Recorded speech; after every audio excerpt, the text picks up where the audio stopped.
Magandang tanghali, kabayo. Ang headlines ngayon, anim masagana. May pagtingin sa Manilenyong si Kenneth. Pero may gusto rin kaya si Kenneth sa kanya? Ano kaya ang epekto nito sa mga hayop dito sa Masagana Farms?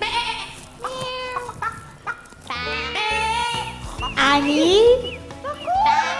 Ani? Ani, anak? Huy! Nay! Ano Nay, ba yan? wala po akong ginagawa dito. Nag-aalaga lang po ako ng mga hayop. Si Kenneth. Ay, yung mga hayop po. Yung mga hayop po. Sorry. Alam mo, anak, bakit tila iba na naman ang kinikilos mo ngayon? Aminin mo, may kinalaman to sa ating bisita. No? Opo, pero hindi ko na nga po alam kung ano yung nararamdaman ko eh. Ay, naku, dalaga na nga ang anak ko. Alam ko yung nararamdaman mo. Ito yan.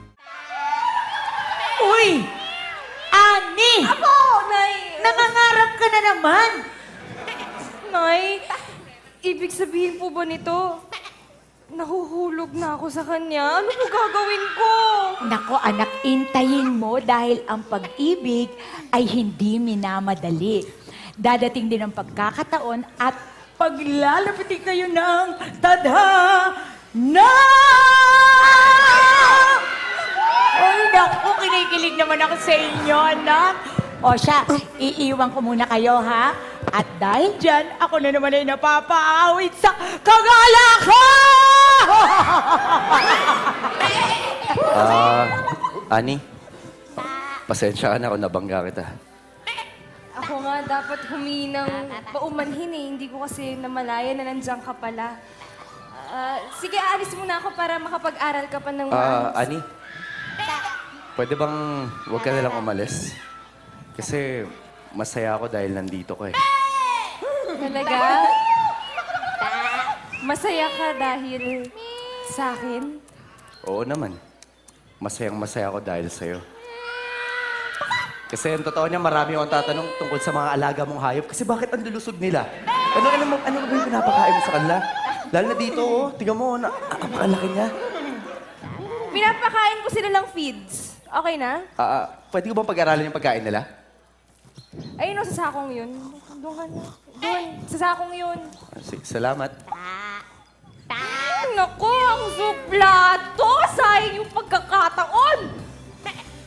Pagkakataon ko na sana yun. Ba't ba kasi kailangan ko pa mahiya sa kanya eh?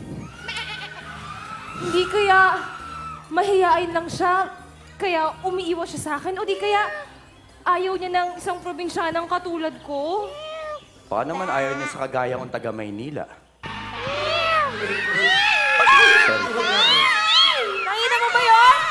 May crush ata si Annie kay Kenneth. Sali pusa! Hindi na crush yan, love na yan! Tinan mo yung kilig ni Amo! Oo nga. Baka naman may gusto din si Kenneth sa kanya.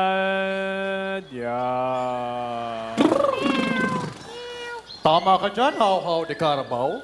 Ayon sa nauulat, kumpirmadong may crush din si Kenneth kay Ani Kabayo. Kabayong Loli, kaya pala parang ibang saya ni Amo ngayon. May kasamang kilig. Naku! Mukhang mas nakakatulong pa pala para sa atin ang pagdating ni Kenneth sa Masagana Farm. Hello, Gota. Mga animal! Ano naman ang paki natin sa nararamdaman ng mga tao? Bakit kayo affected sa kanila? Kasi bagay silang kinikilig kami! Bakit ba? So, ano ngayon? Kung may pagtingin sila sa isa't isa, hindi ko naman makakain yung feelings nila, no? Honey Cute, alam mo hanggang ngayon, pagkain pa rin yung nasa isip mo ah.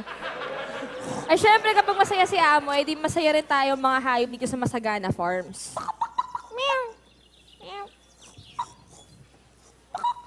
Honey Cute! Baboy, ikaw na. Hugot! Hugot! Paano na to? Ay, baboy! Nay! Paano na to? Hindi naman sila nakikinig sa atin. Hay Hayaan natin sila. Masyado silang concerned sa mga feelings ng mga tao. Bahala sila. Naku! Buti pa tayong mga hayop, no? Na-sense natin ang feeling nila sa isa't isa. Pero sila ba? Aware ba sila doon? Eh, kung tulungan na lang natin sila, ipaalam natin sa kanila na may gusto sila sa isa't isa. Ano to? Magkukupido tayo ulit? Oo nga. Parang ganun na nga. Pero, paano? Grabe, ang tagal ha. Bakit hindi na lang natin sabihin sa kanila? Justin Bieber, hindi nila alam nagsasalita tayo. Oh, suggestion ko na lang yan. Sige, lalipat na ako. Oh. Sige nga, lipad ka nga. Okay, sige.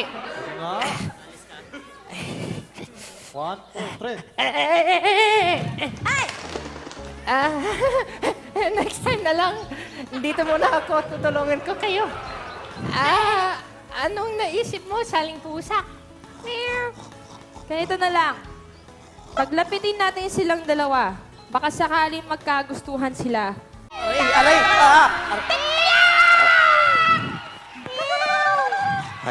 Hi, Annie. Para sa akin ba tong bulaklak? Oo, hindi, ang ibig ko sabihin para to sa sa kabayo, kainin mo. Bulaklak na, naging bato pa. May sinasabi ba yung kabayo? Ha? Ewan ko sa'yo, Kenneth. Ani, sandali lang. Ani, Ano ba yan? Palpak na naman tayo, te! Baka hindi na tayo makainin dahil dito. Huwag kayong mag-alala. Sa tingin ko naman, hindi niya tayo pababayaan eh. Mga animal! Yan na nga bang sinasabi ko sa inyo eh. Huwag kasi kayong manghimasok sa mga gawain ng mga tao. Hayaan mo sila sa problema nila. Kaya naman natin mabuhay kahit wala sila. Ay, naku!